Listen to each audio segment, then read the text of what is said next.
The Boss Husband. Credit to the author. 733 hanggang 40. Ang mga pangalan po na nandito ay galing sa mga name generator. Kaya kung meron man pagkakatulad sa mga pangalan ng totoong tao o lugar, ito ay tunay na hindi sinasadya. Ang kwentong ito ay rated SPJ. Striktong patnubay sa mga walang jowa. Ito ay bawal din sa bata at matatandang walang asawa. Habang umiikot si June, bumuhos din ang ulan. Ang mga tanawing dala nito ay tiyak na isang tanawin, ngunit para sa mga mas gusto ang tuyo na panahon, ito ay hindi isang malugod na pagbabago. Sa kabutihang palad, nagdulot ito ng nakakapreskong pagbabago sa lagay ng panahon mula sa matinding init ilang linggo bago. Sa isang business street sa Stonegate, ang hangin ay napuno ng amoy ng langis at usok bilang resulta ng masasarap na pagkain na inihahain ng mga lokal na kainan. Ang malalaking neon sign ay lumiwanag sa kalye, na umaabot hanggang sa nakikita ng mata. Mabilis na nagsimula ang oras ng pagmamadali, at sa gitna ng mga tao ay isang binata na nakasuot ng maikling manggas na kamisete na ipinare sa pantalon na may 2 katlo ang haba, at isa-isang tumitingin sa mga mahinhin na kainan. Nakarating siya sa isang maliit na Sichuan na kainan, na naging dahilan upang huminto siya ng ilang sandali bago tuluyang nagpasyang pumasok.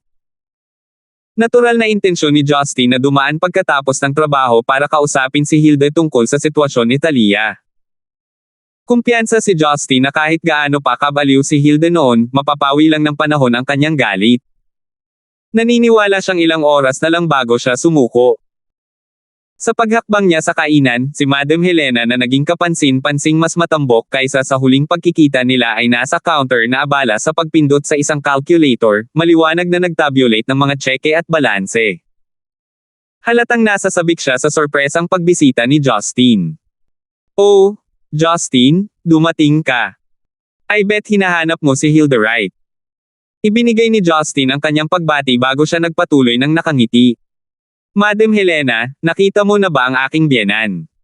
Napansin ni Justin na ang kanyang target ay wala kahit saan. "Naku, abala lang siya sa pagtulong sa kusina, sasanduan ko siya." Ibinaba ni Madam Helena ang calculator at papasok na sana sa kusina, bago siya pinigilan ni Justin. "Ayos lang, aalis na ako, huwag kang mag-alala." Naunawaan ni Madam Helena ang kanyang intensyon dahil pumayag siya ng walang pagtutol. Bahagyang hindi mapalagay si Justin, ngunit gayunpaman ay pumunta sa kusina na may ngiti sa kanyang mukha. Agad niyang kinuha ang masangsang na kombinasyon ng mga gulay na may hilaw na karne. Ito ay walang hindi niya kayang hawakan gayunpaman. Dumiretso ang kanyang atensyon sa isang taong abala sa paghiwa ng mga gulay sa pinakaloob na sulok ng kusina. Si Hilda noon ay abala sa paghiwa ng mga gulay. Lumingon siya upang tumingin, napagtanto lamang na si Justin iyon, na humantong sa kanyang tugon na puno ng magkasalungat na emosyon. "Bakit ka nandito?" "Hehe, wala lang. Naisip ko lang na ang biglaang pagbabago ng panahon ay maaaring makaapekto sa iyong kalusugan, kaya naisipan kong pumunta at bisitahin ka," sagot ni Justin na may kaunting sweet talk. "Okay lang ako, pwede ka nang umalis." Pinalis ito ni Hilda habang nagpapatuloy siya sa paghiwa ng mga gulay. Malinaw na walang intensyon na umalis si Justin nang ganoon lang habang dinilaan niya ang kanyang mga labi bago niya binanggit, "Tungkol dyan, kailangan kong pag-usapan si Talia. Walang dapat pag-usapan sa pagitan natin. Lahat ng kailangan kong sabihin ay sinabi na. Dinala ko pa ang sarili ko para humingi ng tawad kay Boss Lysander." Mabilis na nagdiin si Hilda. Pilit na ngumiti si Justin habang sumagot, "Paano ito magtatapos sa ganoon? Ano man ang iyong mga dahilan, hindi ko maaaring iwan si Talia, hindi ganoon. Kung iiwan ko siya bilang resulta ng iyong hindi pagsang-ayon, kung gayon ay ihihiya ko ang kanyang desisyon na piliin ako sa unang lugar. Gusto kong linawin sa iyo, inay, na maaari kitang kumbansihin na hinding-hindi ako magmamaliit sa Talyay." Saway ni Hilda. "Huwag mo siyang pagmalupitin, sabi mo. May asawa ka para sa Diyos. Maliban kung hiwalayan mo si Boss Lysander, walang pagkakataon na hahayaan kitang hawakan ang kamay ng anak ko. Hinding-hindi ko siya magiging third wheel sa isang relasyon, kahit gaano pa kalaki ang katanyagan at kapalaran na maibibigay mo sa kanya. Hinding-hindi ito mangyayari sa ilalim ng aking relo." Natulala si Justin na masaksihan ang resolusyon ni Hilda sa bagay na ito. Walang tigil siyang kumamaw sa batok bago gumawa ng awkward chuckle. Inay, pag-isipan mo ito. Ang pagpipilit mo sa bagay na ito ay maglalagay lamang sa ating lahat sa masamang kalagayan, hindi ba? Hindi naman masakit kung hawakan mo lang ang iyong mga kabayo at subukang mag-obserba sa isang yugto ng panahon, hindi ba? Sinasabi ko sa iyo sa huling pagkakataon, Justin, huwag mo na akong tawaging nanay, kailanman.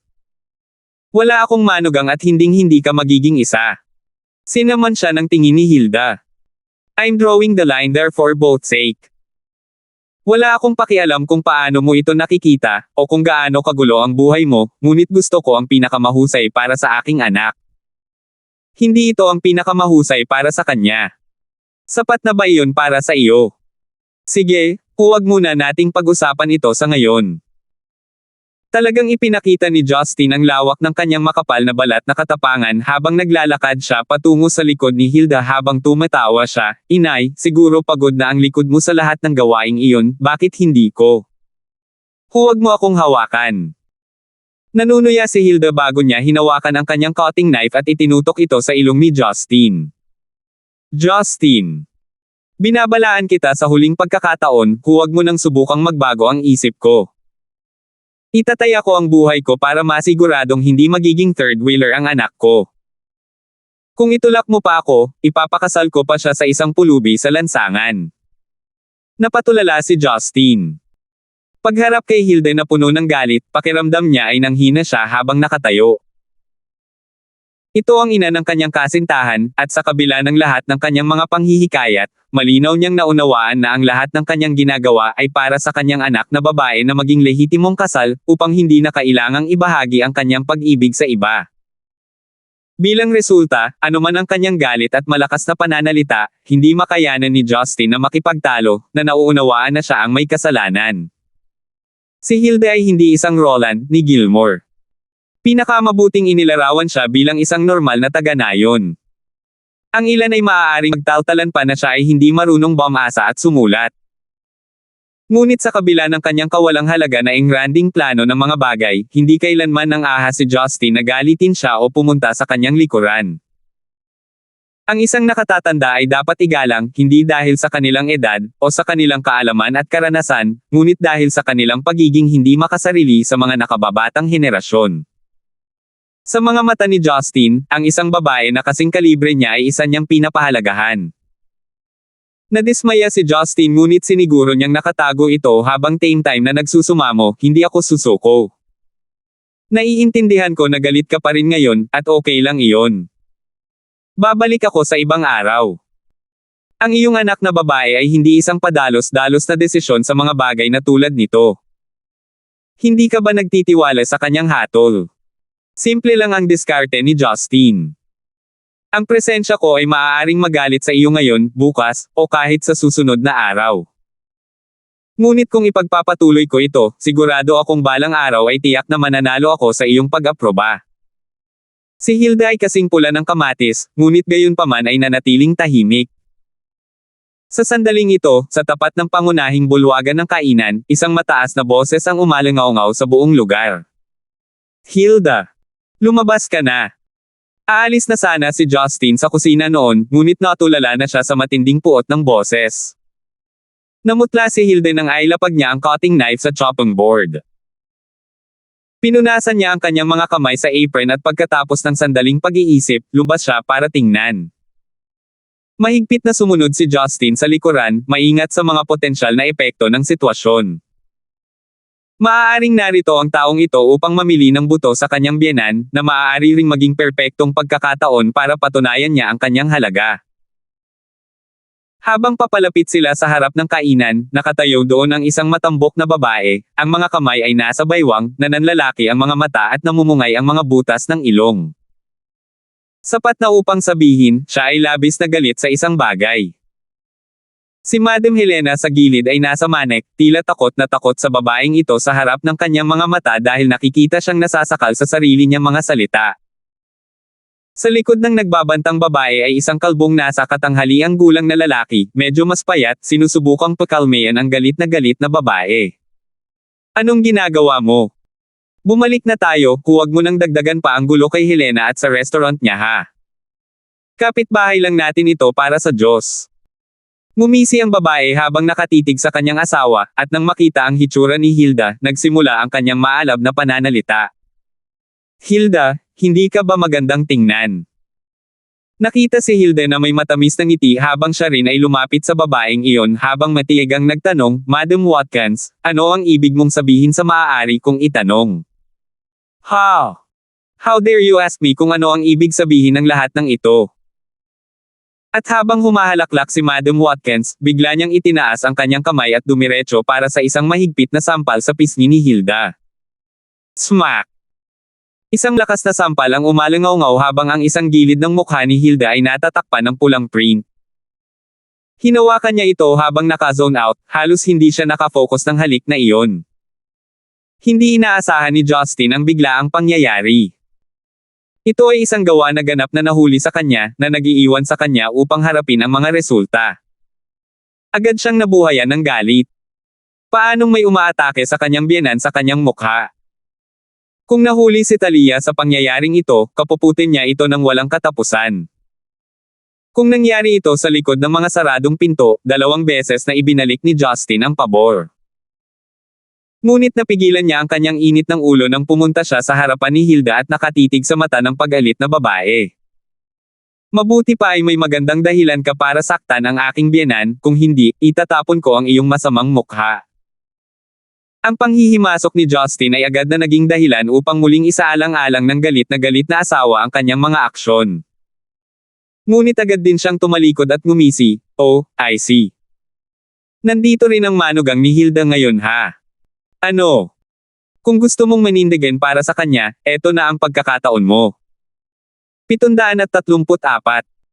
Ito ang unang pagkakataon na nakatagpo ni Justin ang isang galit na babae sa labas ng bansa.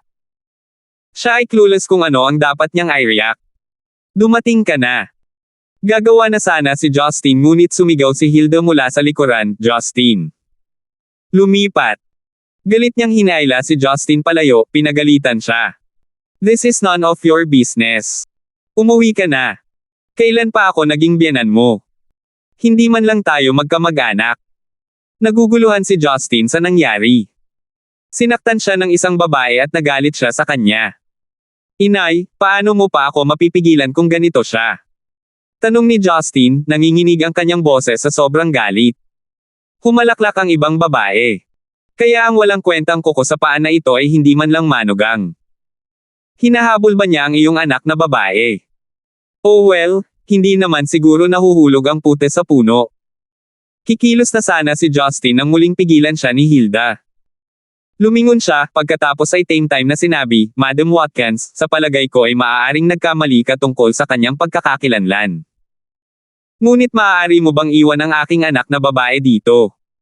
Nababaliw na si Justin habang pinapanood sila pabalik-balik. Kailan pa siya tumigil at nakinig sa mga salita ng isang babaeng tulad ni Hilda? Ngunit nagbago ang mga panahon at ganoon din siya. Hindi siya maaaring maging masyadong hindi makatwiran, at hindi rin siya maaaring maging sanhi ng labis na drama. Ang tanging magagawa niya ay maghintay at makita. Oo, honey, hindi talaga ito ang iniisip mo, dagdag ng matanda. Tumahimik ka. Kumunat ang noo ni Madam Watkins. Akala mo ba biro lang?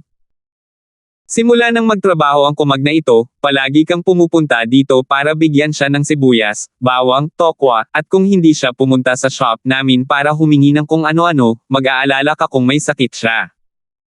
Mahigit 1 dekada na akong asawa mo. Bakit hindi mo man lang tinanong kung okay lang ako? Namula ang mukha ni Mr. Watkins.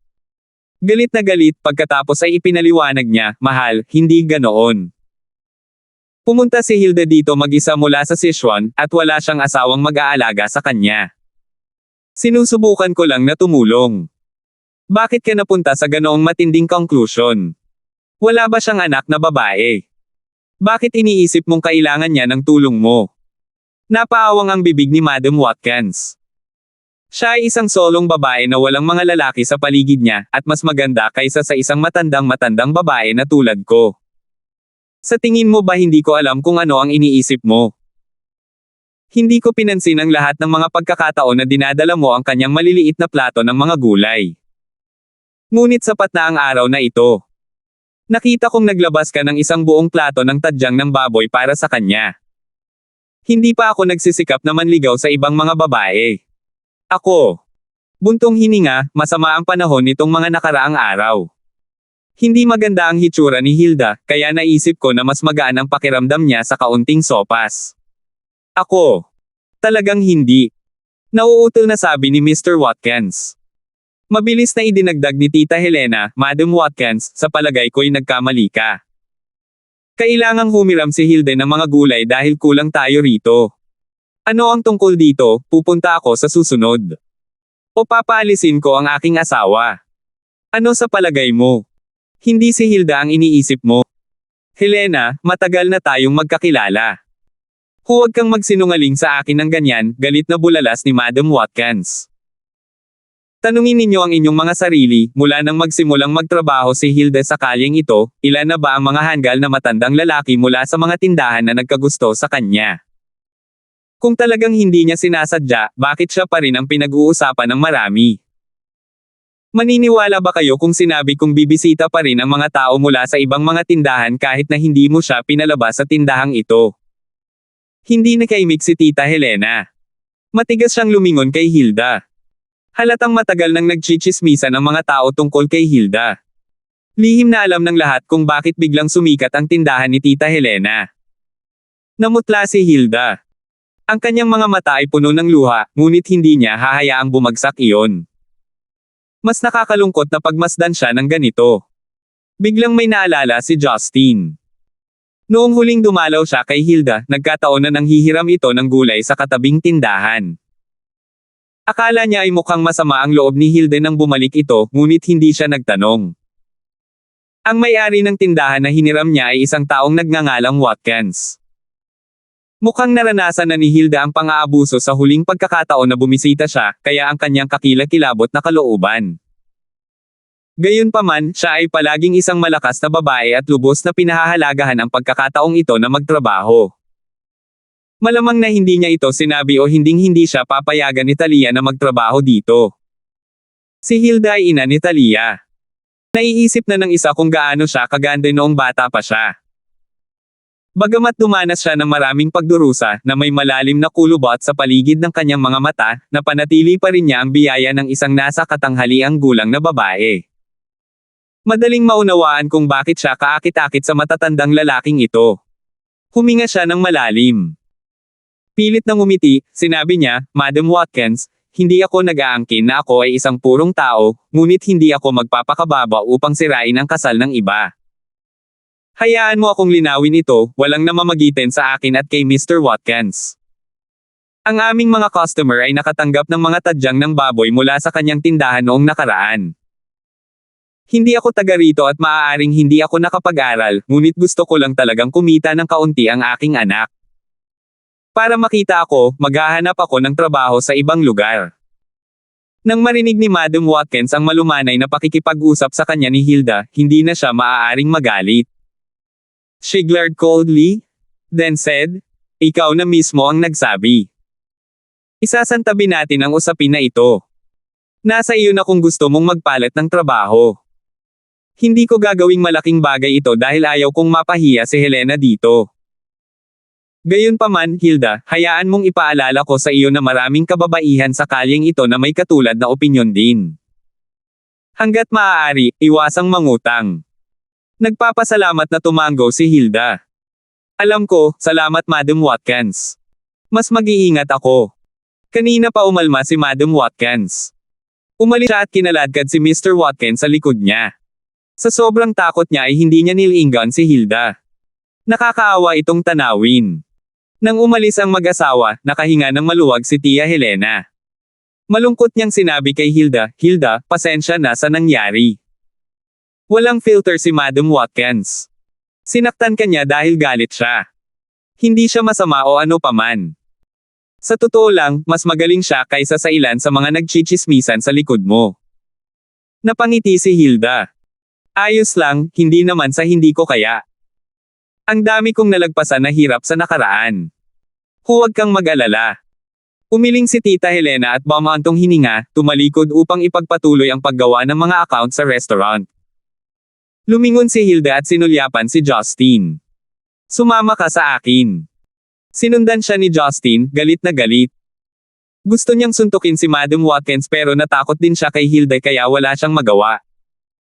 Nang makarating sila sa isang tahimik na lupain sa likod ng kusina nang huminto si Hilda para magtanong, ano? Mas masama ka pa kaysa sa akin, at ako ang nasampal. Yumigting ang panga ni Justin habang iniiwasan niya ang tingin ni Hilda. Siyempre, nagalit siya. Pinag-iisipan pa niyang sampelan si Madam Watkins mamaya. Isigaw mo lahat ng gusto mo, pero bakit kailangan mong patulan ang biyenan ko? Naisip niya. Nalaglag ang panga ni Justin, ibig mong sabihin may iba pang tao dito na sumampal sa iyo. Napabuntong hininga si Hilda. Hinaplos niya ang kanyang pisngi, sinabi niya, mula nang mamatay ang aking unang asawa, ang ama ni Talia, ikinasal ako kay Francis Zhang. Noong mga panahong iyon, ilang beses akong binugbog ng mga babae sa nayon. Ang isang sampal ay wala lang. Si Francis ay isang sugarol, ginugol niya ang kanyang oras sa paggawa ng kaguluhan sa mga lansangan kaya bihira siyang makaiwas sa bahay, lagi akong nag-iisa sa nayon. Akala ko pupunta ako para sa kanilang mga asawa, at lahat sila ay walang pinag-aralan kaya normal lang ang pagbato. Paano nila magagawa ito sa iyo?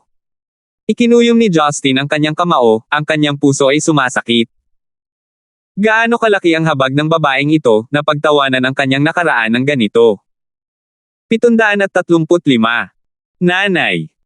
Walang pakialam si Justin kung hindi nagustuhan ni Hilda ang pagtawag niya sa kanya ng ganoon. Halos hindi siya manatiling kalmado sa mga sandaling ito. Walang sino man ang dapat manakit sa iyo sa anumang dahilan. Kung sino man ang humipo sa iyo, babaliin ko ang kanilang mga buto. Tumawa ng mahina si Hilda. Buntong hininga, alam kong magagalit ka anak. Kaya kita dinala dito para makinig sa side ko sa kwento. Galit na bulalas ni Justin, ibig mong sabihin, dapat akong tumayo at walang gagawin habang sinasaktan ka ng mga tao sa pinakakamangmang dahilan. Paano makatutulong ang paghihiganti? Maaari mong tamaan ang isang tao. Ngunit pipigilan lamang niya ng kanilang mga bibig. Ano ang nakakasigurado kang kaya mong patahimikin ang lahat? At kahit na magagawa mo, hindi mo na mababago ang kanilang pag-iisip. Nagdilim ang mukha ni Hilda. Justin, hayaan mong sabihin ko ito sa iyo. Hindi mo makokontrol ang iniisip ng ibang tao. Inakusahan ako ni Madam Watkins, sinigawan ako, at sinaktan pa ako. Naiintindihan niya iyon. Para sa kanya, iyon ang tamang gawin. Kahit na masakit ang puso ko, at nararamdaman kong mali, alam kong ganoon lang iyon. Ma, bakit mo na lang tinanggap ito? Bakit hindi ka lumaban? Umiling si Justin. Hindi niya naintindihan. Natahimik si Hilda, pagkatapos ay sinabi ng napakabagal, dahil, ako ay isang malungkot na balo na walang lalaki. Nakalimutan niyang huminga. Gulat na tinitigan ni Justin ang babae, ang kanyang mga salita ay dinudurog ang kanyang puso na parang 1,000,000 bato. Totoo. Ang mga babaeng walang asawa ay umaakit ng gulo. Nakatira man ako o hindi sa nayon o sa lungsod, ang parehong problema ay sumusunod sa akin kahit saan ako pumunta. Hanggat ako ay isang balo na walang lalaki na tinatawag kong asawa, sila ay tumingin sa akin na kakaiba. She then continued with a low voice, nanlaban ako sa nakaraan. Gusto kong patunayan na inosente akong tao pero hanggat wala akong lalaki, na patunayang walang kwenta. Alternatively, I could wait until I'm too old to be wanted. Then, they might trust me. Tumakbo ang ilong ni Justin. Ang babaeng nauna sa kanya ay nagtago ng labis na sakit sa kanyang puso. Ang kanyang landas ay mahirap, at ang kanyang mga problema ay tila walang katapusan. Justin, ngayon, naiintindihan mo ba kung bakit hinding-hindi ko mapapasama ang anak ko? Emosyonal na tanong ni Hilda. Nanginig ang puso ni Justin. Hindi siya makapagsalita. Puno ng pighati at awa ang kanyang mga mata. Pagpapatuloy niya, ang pinakamahalagang tao sa aking buhay ay ang aking anak na babae.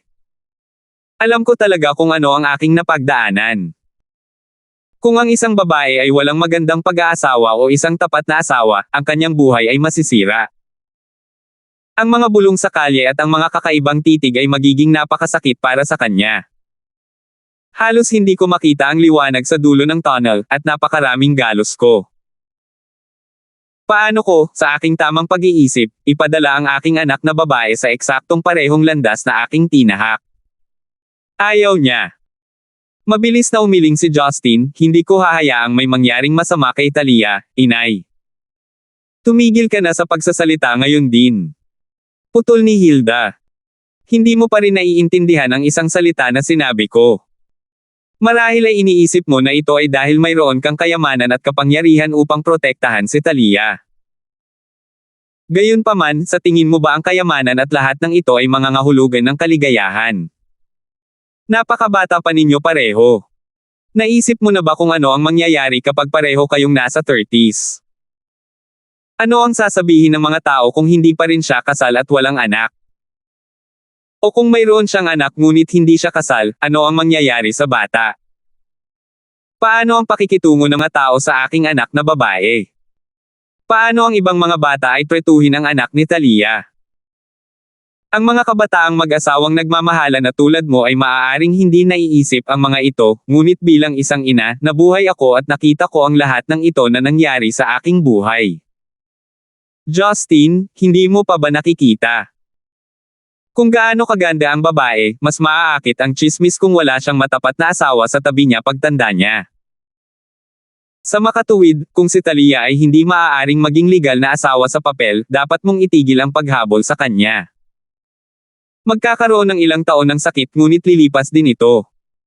Ang ilang taon ng pagdurusa ay mas mabuti kaysa sa habang buhay na sakit. Ang kanyang emosyonal na mga salita ay yumanig kay Justin hanggang sa kanyang kaibuturan. Siya ay lubos na hindi nakaimik. Sa wakas ay hindi na napigilan ni Hilda ang kanyang mga luha. Pinunasan niya ang kanyang mga luha, malungkot siyang ngumiti at bumulong, Justin, alam kong mabait ka, kung hindi, hindi ko nahihilingin sa iyong ina na magkita tayong dalawa. Marahil ay dahil lumaki ka sa isang malaking angkan, at hindi ka rin ordinaryong tao. Ito ay maaaring tila isang maliit na isyu sa iyo. Gayunpaman, ang aming Talia ay isang regular na babae lamang. Kahit gaano siya kalakas, siya ay isang babae pa rin. Hindi siya maaaring manatili sa iyong orbit magpakailanman, kailangan niyang magkaroon ng sariling buhay, kanyang sariling mga kaibigan at karera. Kailangan niyang lumabas sa totoong mundo. Hindi niya magagawang itago ang lahat-lahat habang buhay. Maaaring pareho kayong hindi mag-isip ngayon, ngunit hindi ibig sabihin na ang iyong mga anak ay hindi. Maging tapat sa iyong sarili. Gusto mo bang harapin niya ang labis na sakit para lang batiin kanya sa pagtatapos ng mahabang araw? Hindi ito sumagi sa isip ni Justin. Sa masusing pagsisiyasat, marahil ay tuluyan na niyang iniiwasan ang paksa. Nagkamali ba siya? Ang pagpapalamba kay Talia ay ang pinakamagandang opsyon para sa kanyang kinabukasan. Sa pagtingin sa lumuluha na si Hilda, si Justin ay hindi na sigurado. Huminga ng malalim si Hilda, saka pinunasan ang kanyang mga mata. Alam kong malulungkot ka panandalian, ngunit ito ay para sa ikabubuti. Sa tingin mo ba ay kukonsentihin ng angkan ng Lysander ang ibang babae? Maaaring hindi ako nakapag-aral, ngunit hindi ako tanga para isipin na ang isang babaeng may kakayahang magpatakbo ng isang malaking kumpanya ay tatanggap nito ng maayos. Si Talia ay nagtatrabaho din sa ilalim niya, kaya ang kaguluhan ay tiyak na mangyayari. Para sa kapakanan ng kaligayahan ng iyong pamilya, dapat kang umalis. Bitawan mo. Mapait na tumawa si Justin, mas mahirap ang bumitaw kaysa sa paghabol sa isang tao. Ngumiti siya, saka tinapik ang balikat niya. Isipin mo. Hinding-hindi magbabago ang isip ko dahil dayuhan pa rin ako dito.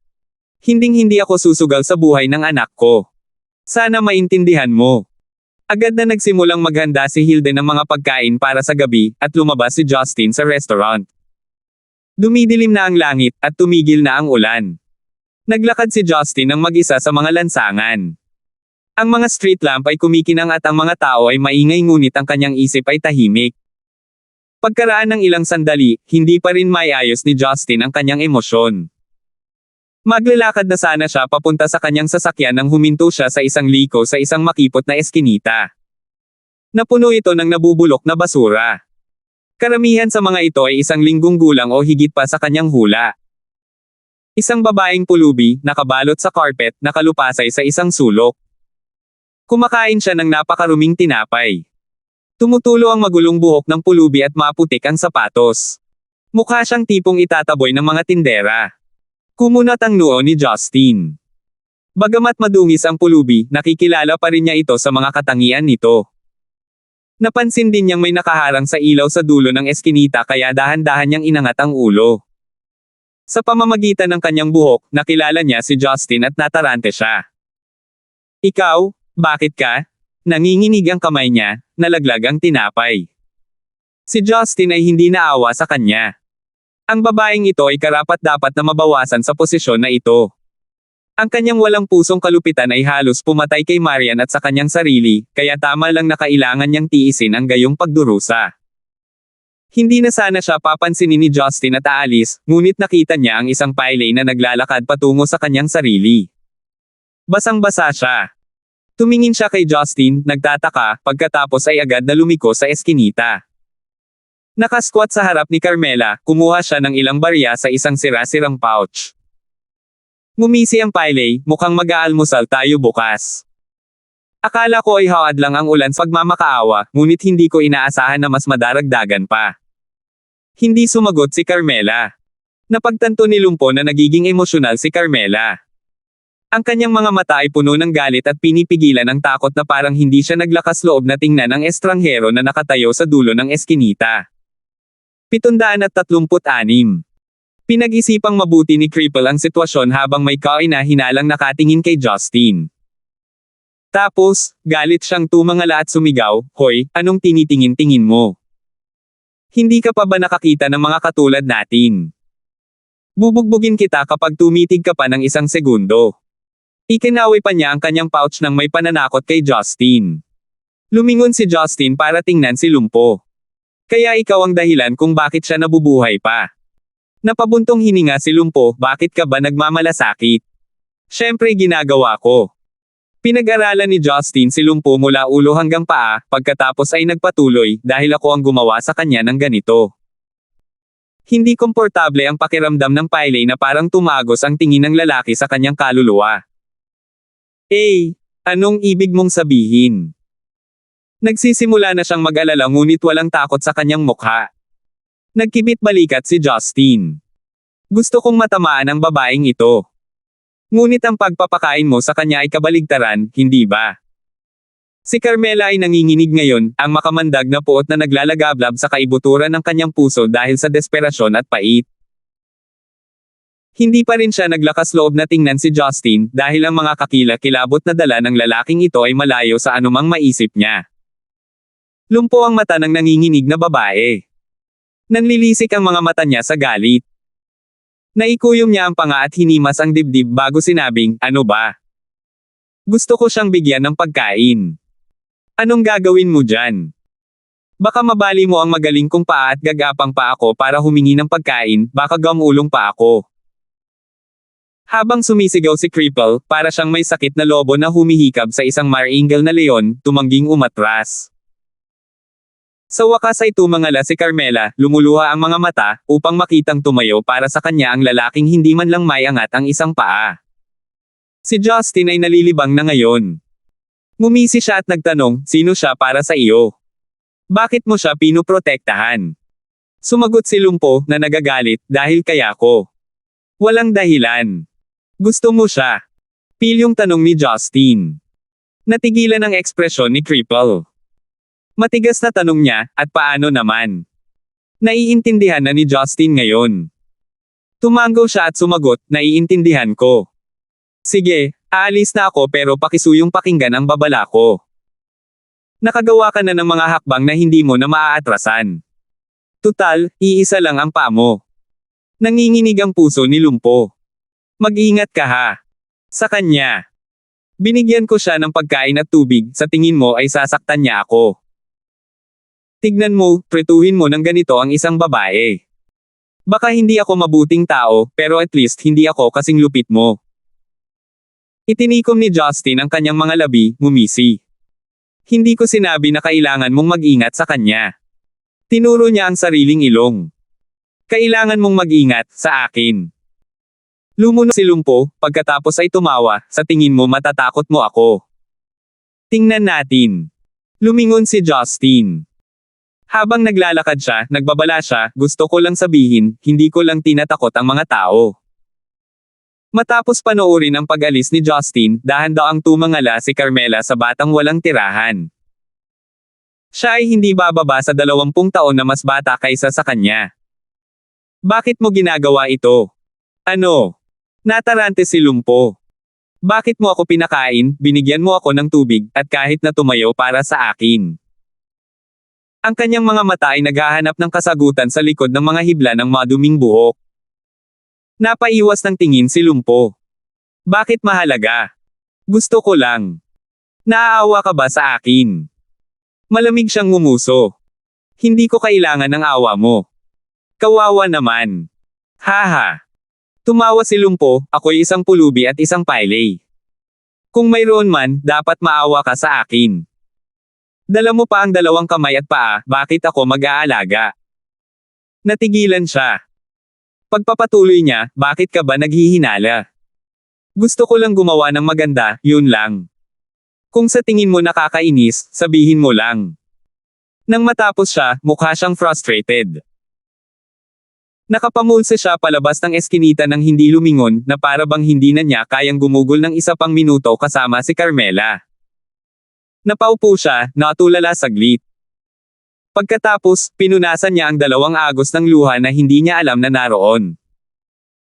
Bumaba ang tingin niya sa buwan na nalaglag niya sa lupa, saka maingat na pinulot iyon. Siya ay nagwalas ng ilang dumi pagkatapos, na may nanginginig na mga kamay, dinala ang tinapay sa kanyang bibig. Ang mga kulay buong ulap ay nagtipon sa itaas ng lungsod ng Stonegate. Tila walang tigil ang pagbuhos ng ulan. Sa pagmamaneho ni Justin pauwi, hindi niya masyadong inisip sina Carmela at Lumpo. Ang pumatay o hindi ang pumatay. Para sa isang karakter na tulad ni Cripple, hindi ito magkakaroon ng malaking pagkakaiba.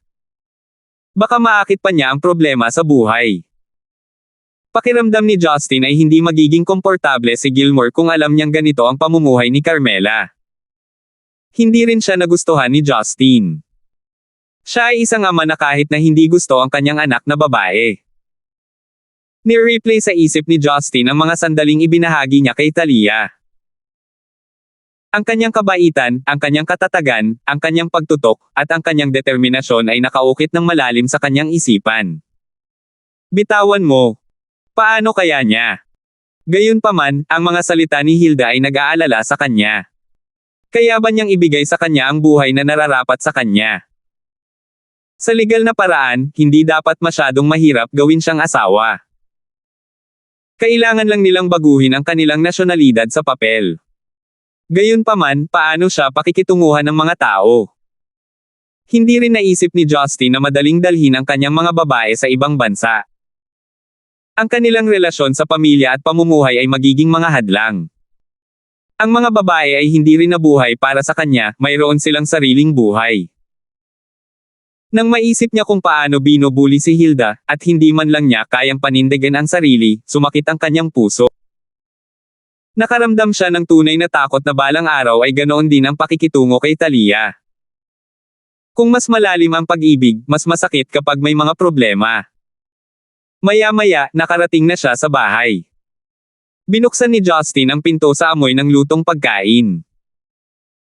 Hinubad niya ang kanyang shirt ng si Marian, na nakasuot ng light blue spaghetti strap na damit at pink na carton apron, ay dahan-daang naglabas ng isang malaking palayok. Binili ni Sheila ang apron na iyon isang araw pagkatapos ng klase, sinabing ito ay regalo para kay Marian. Bagamat itinago niya ito, hindi siya naglakas loob na isuot iyon.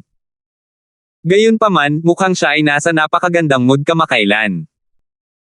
Kaya, hindi pinapansin ang kakaibang tingin ni na Justin at Sheila, masayang isinuot niya ang maliwanag na apron na ito. Hayaan mo ako. Kinuha ni Justin ang palayok mula sa mga kamay ng kanyang asawa, inilagay ito ng mahigpit sa mesa. She pouted. Ang init, wala ka bang naramdaman? Ngumiti si Justin. Kung gayon mahal, gusto mo bang palamigan sila? Inilapit niya ang mga kamay sa labi niya. Iniwasan siya ni Marian nang magsimulang mamula ang kanyang mukha. Kakauwi mo lang at nanggugulo ka na. Maghugas ka na ng kamay, kain na tayo. Bumaba si Sheila sa hagdan.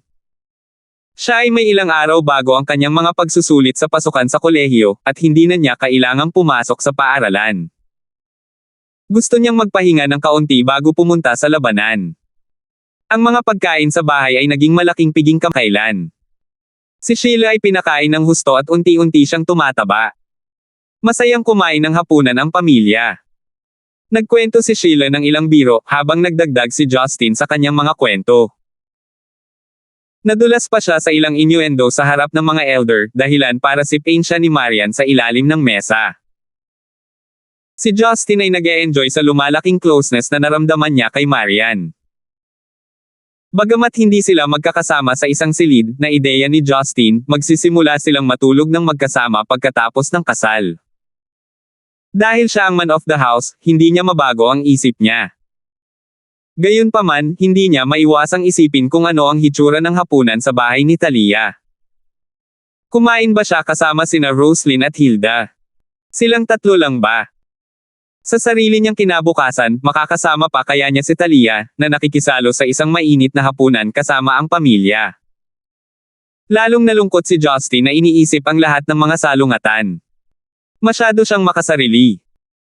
Nakaramdam pa rin siya ng kalungkutan kahit na napakaraming babae ang nakapaligid sa kanya. Parang walang pinagkaiba kung nasa tabi niya o wala ang taong mahal niya. Palagi niyang kinukuha ang kadalisayan ng ibang babae at ang kanilang kabataan, ngunit pakiramdam niya ay wala siyang maibibigay sa kanila. Ganito kay Talia, kay Roslyn, Joyce, Melinda. Paano mapupuno ng anumang pisikal ang buta sa kanyang puso? Pagkatapos ng hapunan, umakyat si Justin mag-isa pagkatapos sabihin na gusto niyang manood ng soccer match. Nataranta ang apat na babae sa ibaba dahil hindi pa nagsisimula ang match. Pagpasok niya sa kwarto, naglakad siya papunta sa balcony. Nakatingala sa tahimik na kalangitan sa gabi, wala siyang nagawa. Maya-maya, may kumatok sa pinto. Si Rebecca iyon. Nang makita ang kanyang anak na mataimtim na nakatayo sa balkonahe, napabuntong hininga si Rebecca. Naglakad siya palapit sa kanya. Nakita kong may bumabagabag sa iyo sa hapunan. Wala ka bang pakialam sa nanay mo tungkol dito? Nakita mo mismo sa pamamagitan ko. Ang isang ina ay hindi ginagamit ang kanyang mga mata upang tingnan ang kanyang anak, ginagamit niya ang kanyang puso, sabi ni Rebecca, na iniikot ang kanyang mga mata.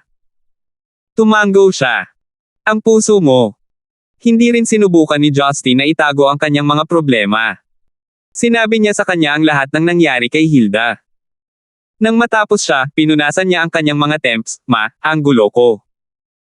Hindi ko alam kung ano ang gagawin, sinaktan ko ba talaga si Talia? Lumabo ang mga mata ni Rebecca.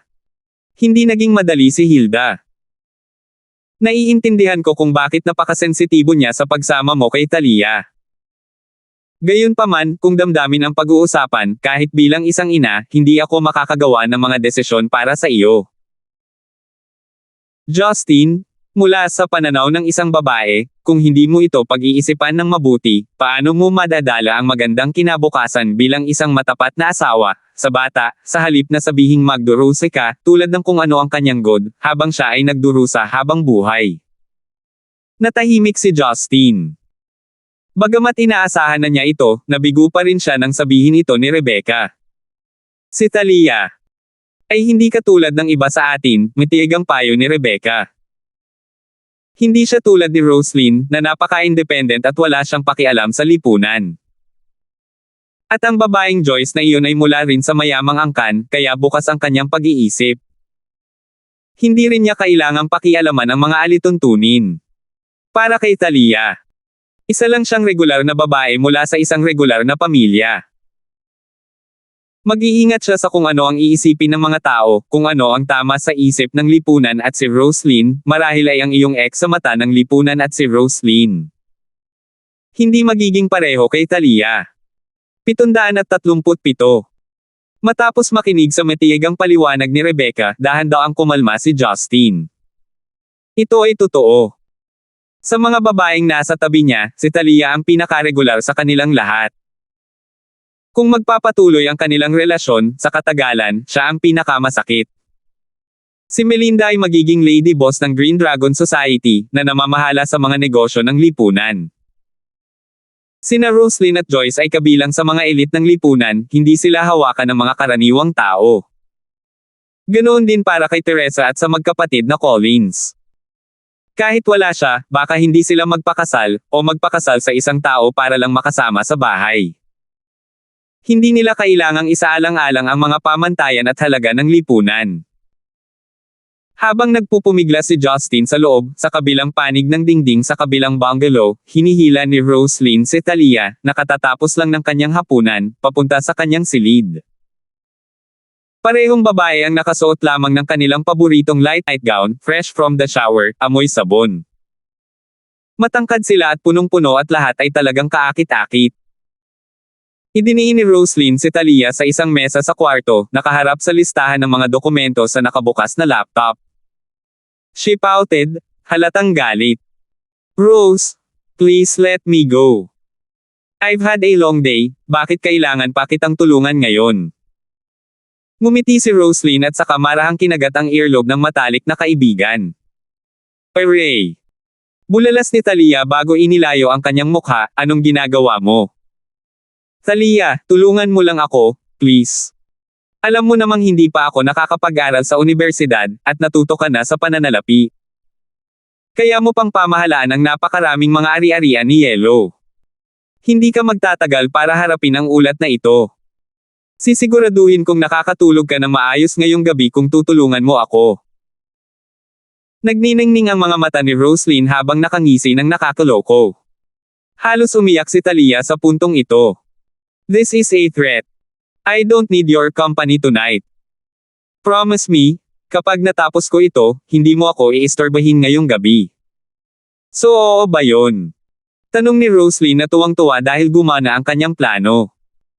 Napasimangot na sinabi ni Talia, napakadali para sa iyo na ay bully ako. At muli, sa huling pagkakataon na nakipagkulitin ka sa ilalim ng aking mga saplot, nalaman ng nanay ko at pinarusahan niya ako. Hindi maintindihan ni Roslyn, punong-puno ng mga tanong ang maganda niyang mga mata. Bakit ka pinarusahan ni Tita Hilda? Hindi ako lalaki, hindi ba pwedeng makipaglaro ako sa best friend ko? Tumigil ka nga. Alam mo namang napaka-conservative ng nanay ko. Okay lang sana kung natutulog lang ito. Pero hindi mo ba naisip na nagsisimula na itong tumawid sa linya nang pumasok ka sa ilalim ng damit ko? Pinandilatan siya ni Talia. Inilabas ni Roslyn ang kanyang dila, pagkatapos ay inalog-alog ang braso ni Talia. Bumigay siya. Ang dalawang babae ay matagal nang magkasama, kaya naging malapit sila bilang magkapatid. Mula nang dumating si Hilda, para siyang ninang ni Roslyn, at ang tatlo ay naging mas malapit kaysa dati.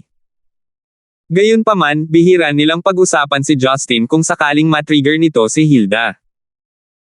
Nang masipag si Talia sa trabaho, muli, may kumatok sa kanyang pinto. Narinig niyang nagtanong si Hilda, mahal, nasa kwarto ka ba ni Roslyn?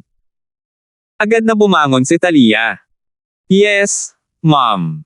May kailangan ka ba? Gusto kitang makausap, sabi ni Hilda. Agad na tumakbo palabas si Talia, nang hindi man lang lumilingon. Si Roslyn ay nakatayong mag-isa na nakaharap sa computer sa pagkabigo. Pagkatapos sundan ang kanyang ina sa ibaba, nagtanong si Talia, Nanay, okay lang ba? Mukhang seryoso ka. Matagal na tiningnan ni Hilda ang kanyang anak, pagkatapos ay malumanay na nagtanong, nakikinig ka ba sa payo ko? Umiwas ng tingin si Talia. Naunawaan niya na ang kanyang ina ay nagtatanong kung nakipag-ugnayan siya kay Justin kamakailan. Bago ang insidente sa Yellow, sa init ng pag-iibigan, pareho silang nangakong mananatili sa kanilang buong buhay. Nakonsensya siya. Siya ay kalahating nauutol upang gumawa ng isang ungol, hindi matapang na kumpirmahin o tanggihan. Naging malamig ang tingin ni Hilda. Alam kong hindi ka makikinig at magiging mabuting babae. Napakawalang utang na loob na bata. Napaluha si Talia at bumulong, Nay. Nagkita lang kami para kumain. Ano, ibig mong sabihin mas higit pa riyan ang ginawa mo? Habol ang hininga ni Hilda. Pagkaraan ng ilang sandali, sa wakas ay nagpatuloy siya, ngayon, binisita ako ng batang si Justin. Nanginig ang puso ni Talia. Medyo natatakot, ngunit mas lalo pang nag-usisa, nagtanong siya, ano ang sinabi niya? Ano pa ba? Ayaw niyang pumagitna ako sa inyong dalawa, para hayaan kayong magkaharap ng todo. Kumunat ang noo ni Hilda. Kung gayon mama, ikaw. Siyempre hindi ako pumayag. Hinampis ni Hilda ang mesa. Mahal, nilinaw ko na sa kanya ngayon, masakit lang ang katapusan mo kapag kasama mo siya. Bata ka pa, pero ilang taon pa at hindi na maibabalik. Nakumbinsi ko siya ngayon, I think he would seriously consider break up with you. You are not to see him, don't let him change his mind. Nanay. Bumangon si Talia, lumuluha at desperado. Paano mo nagawa? Kung matagumpay na nakumbinsi ni Hilda si Justin na pag-isipang makipaghiwalay, hindi gustong malaman ni Talia kung ano ang mga kakilakilabot na bagay na maaaring sinabi niya. Hindi niya napigilan ang sarili, kaya bumangon siya at sumigaw. Ano ang ibig mong sabihin paano ako? Mayroon akong lahat ng karapatan na gawin iyon. Deklara ni Hilda. You are my daughter. It is my job to protect and give only the best to you. Bilang isang ina, ginagawa ko ang lahat para sa ikabubuti mo. Hindi mo ba nakikita kung ano ang ginagawa ko dito? Kahit gaano pa kahusay si Justin, hindi siya maaaring maging loyal at maging one and only. Bilang isang babae, hindi mo kailangang pakasalan ang pinakamayamang lalaki, ngunit kailangan mo ang lalaking magpapasaya sa iyo. Namutla si Talia, at napaatras. Tumama ang paa niya sa upuan. Alam ko. Simula nung napagdesisyonan kong mahalin siya, hindi ko na inisip kung magkano ang kaya niyang ibigay sa akin. Gusto ko siya, hindi kaligayahan. Ikaw, galit na galit si Hilda kaya hindi siya makapagsalita. Parang nagdurugo ang puso niya, tinanong niya, anak, paano ka naging walang muwang? I love you mom, but feelings go beyond anything I have ever faced up until now. I will eventually have to make my own decisions. Maliban kung personal niyang sabihin na gusto niya akong iwan, hinding-hindi ako susuko. Pinunasan ni Talia ang kanyang mga luha, mukhang nakapagdesisyon na siya. Tumalikod na siya para maglakad paakyat. Nakaupo si Hilda sa kanyang upuan, natulala. Tumulo ang luha habang pinagmamasdan ang anak na nakatalikod. Bumalik sa kanyang silid, nagpakawala ng mahabang buntong hininga si Talia, na pinapakalmang apoy sa kanyang tumitibok na puso. Nang matahimik na siya, kinuha niya ang phone niya sa mesa. Pagkatapos ng ilang sandali ng pag-aalinlangan, dinial niya ang numero ni Justin. Sa puntong ito, si Justin ay nakaupo sa kanyang kama na may laptop sa kanyang kondangan. Nagbabrowse siya sa mga balita sa mundo upang pumatay ng oras, itinutulak ang lahat ng iniisip sa kanyang isipan. Biglang nag-vibrate ang phone niya sa nightstand. Nang makitang si Talia iyon, kumunot ang kanyang mga kilay.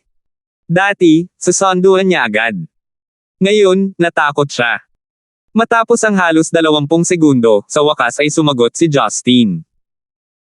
Pilit na ngumiti, nagbiro siya, dapat ay malaya ka na para matawagan ako. Agad na pinagalitan ni Justin ang kanyang sarili sa pagiging tanga.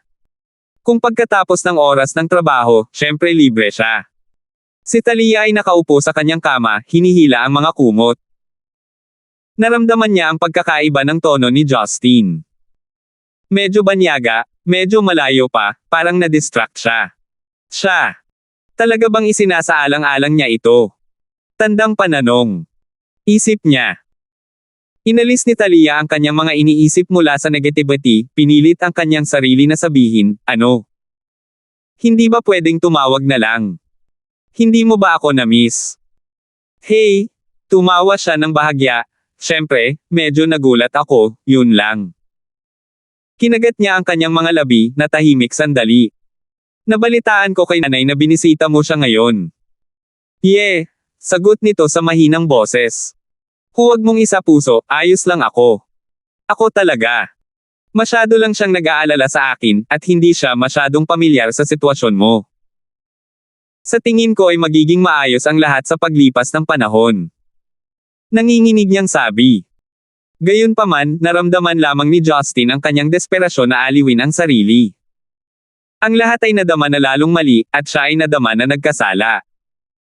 Habang nag-iisip siya ng sasabihin, isang itim na simbolo ng pirata ang lumitaw sa kaliwang ibaba ng kanyang screen.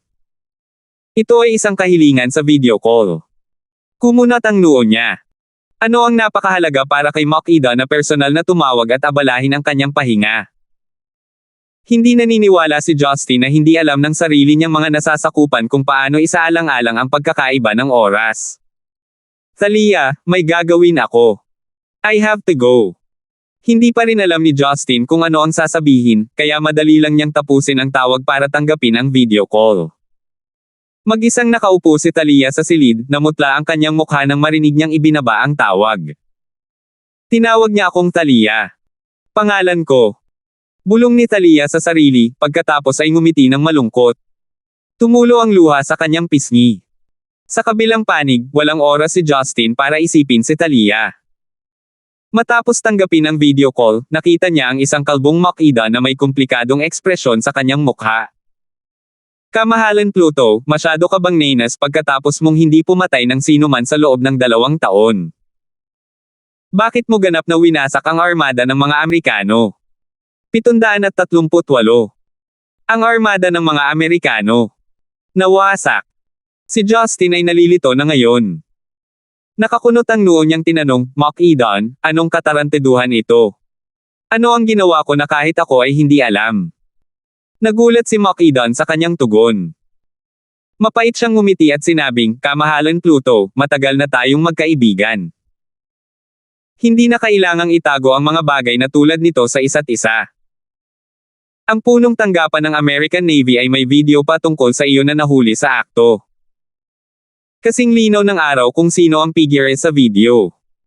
Lalong naguluhan si Justin sa pangalawa. Tara, hindi ko talaga alam ang sinasabi mo. Sabihin mo. Nag-alala si Makida. Napakamot siya sa kanyang kalbo. Ayaw mo talaga. No shit. Wala kang ipinaliwanag, paano ko malalaman? Masama ang pakiramdam ni Justin. Nagpapanik na siya ngayon. Tapos, hindi ba talaga ikaw?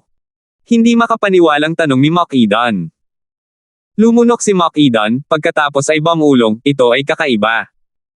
Kalahating oras na ang nakalipas, ang armada ng Amerika na umatras mula sa Timog Silangang Asya ay nawasak. Ito ang parehong fleet na sumasalungat sa Zenica, ang may isang sasakyang panghimpapawid na klase ng Nimitz at 20 barko na may lula ng 2,000 sundalo ng hukbong dagat. Nawasak sila ng isang taong kamukha mo. Ang pinakamasamang bahagi sa lahat ng sasakyang panghimpapawid ay nasa ilalim ng lahat ng sasakyang panghimpapawid. Baluktot at sira, agad na lumubog sa kailaliman ng karagatan. 1 minuto. Nagulat si Justin. Ibig mong sabihin, ang taong iyon ay kamukhang kamukha ko at may special powers. Oo, kamahalan Pluto. Hindi naniwala sa kanya si Makida, kaya sinabi niya, hindi ko maintindihan kung paano maaaring umiral ang isang taong kamukha mo at may special powers. Kung wala ang kakayahang i-distort ang space, hindi niya magagawang sirain ang fleet sa 1 minuto. Maghintay. Kumunat ang noo ni Justin. Sabi mo may video ka. Tama. Bago ang lahat, isang kalapit na barko ang nagtala ng insidente. Natanggap ito ng militar ng Amerika. Nakita ko ito mula sa mga nakaw na ulat na pagtanto kung ikaw iyon at tinawagan. Ipadala mo sa akin. Ako mismo ang titingin, sabi ni Justin sa mahinang boses. Mabilis na ipinadala ni Makida ang file ng walang salita. Nagsimulang mag-play ang isang video na nagpapakita ng kalangitan sa gabi pagkatapos nito. Pagkaraan ng ilang sandali, lumitaw ang isang madilim na silweta. Ipinaliwanag ng mga barko ang kanilang mga spotlight sa figure. Agad na naging malinaw kung sino ang figure. Nanginig si Justin. Hindi siya makapaniwala sa kanyang mga mata. Ito ay isang binata na kamukhang kamukha niya. Nakasuot siya ng ordinaryong damit, not unlike someone who going to walk. Gayunpaman, lumulutang siya sa himpapawid na may inis na ekspresyon sa kanyang mukha. Maaninag mo lang ang mukha ng lalaki pero sa sumunod na segundo, napalitan ng nakakagigil ng ngiti ang mukha nito. Inilabas niyang isang daliri, pagkatapos ay marahang kinawit ang isang daliri. Napuno ng tunog ng metal na baluktot at nabasag ang video. Ang katawan ng barko ay tila baluktot, pagkatapos ay tumiklap sa loob. Parang tinupi ng lalaki ang barko sa kalahati. Hindi nagtagal, nasira ang kamera sa barko. Nag-blur ang video bago ito natapos. Pinatay ni Justin ang video. Walang ekspresyon ang kanyang mukha ngunit ang kanyang isip ay tumatakbo sa 1,000,000 katanungan. Maingat na tanong ni Macedon, kamahalan Pluto. Iyon. Hindi ba? Hindi.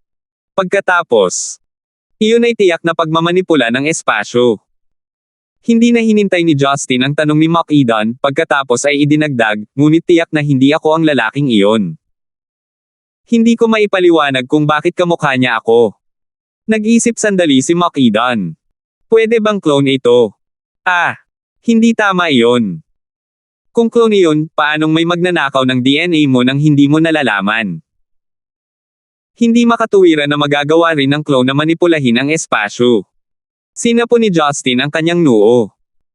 Hindi mo lang ako maklone gamit ang aking mga gene. Ang aking katawan ay hindi karaniwan dahil ito ay nalantad sa banal na liwanag. Maaaring hindi mo alam, ngunit palagi akong nag-iisip kung ang mga tao ay maaaring nakawin ang aking mga tissue upang ma-clone ang isang nakakatakot na bioweapon.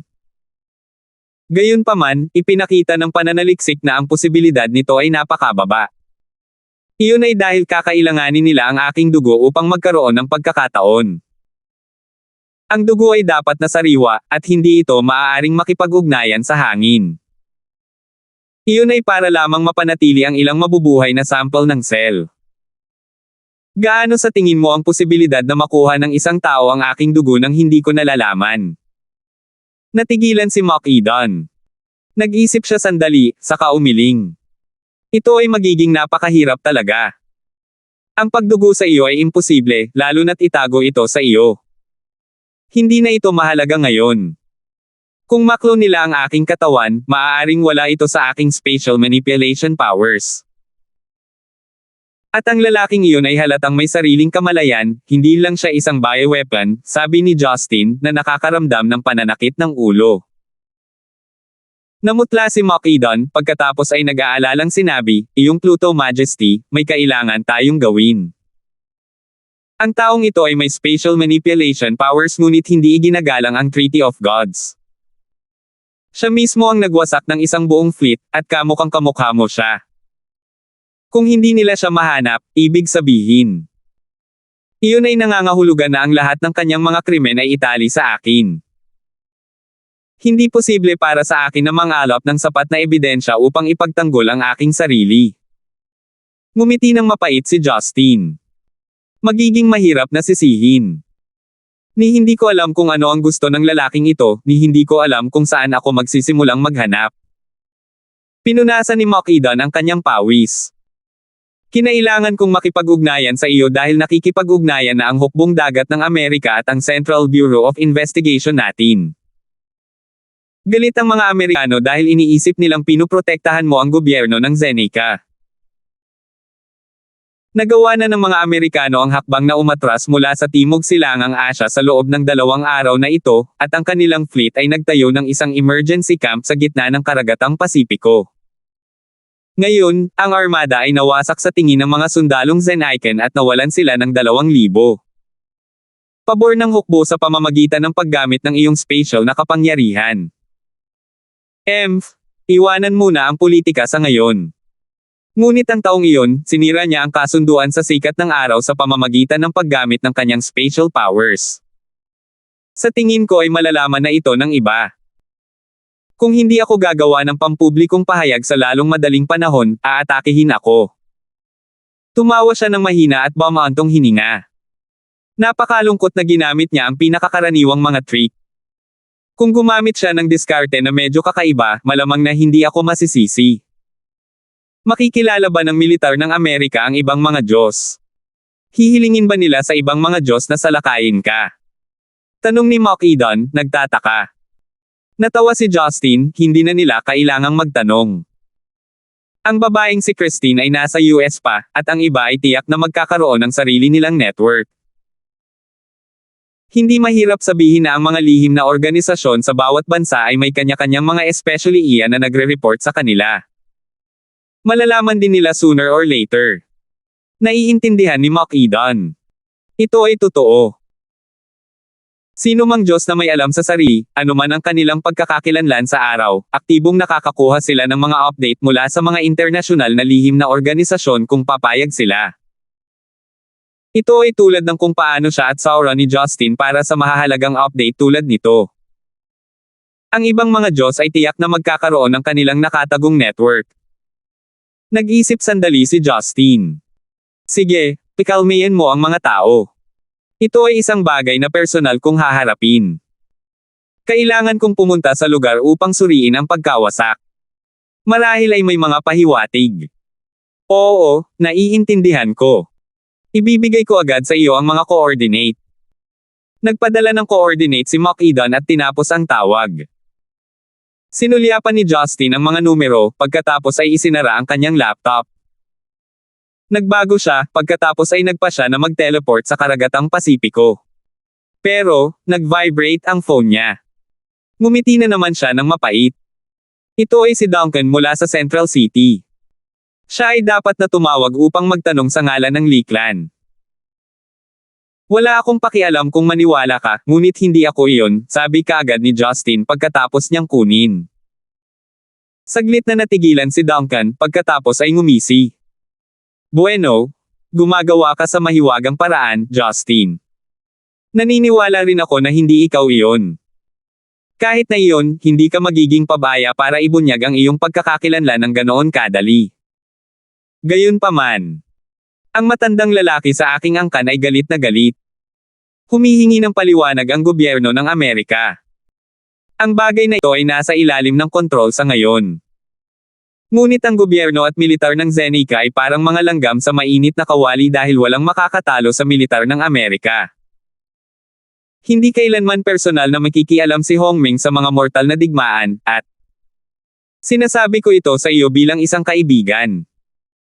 Kung ikaw talaga iyon, Justin, na sumire sa armada, sinira mo ang Treaty of Gods. Ikaw ay atakihin ng iba. Hindi ka naniniwala sa akin. Tumawa ng mapait si Justin. Ang lalaking ito ay humahampas sa paligid, ngunit halatang pinaghihinalaan pa rin niya si Justin.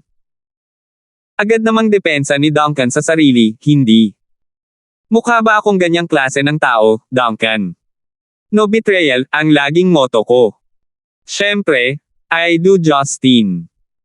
Ang problema, walang kwenta kung maniniwala ako sa'yo. Kailangan mo rin silang paniwalaan.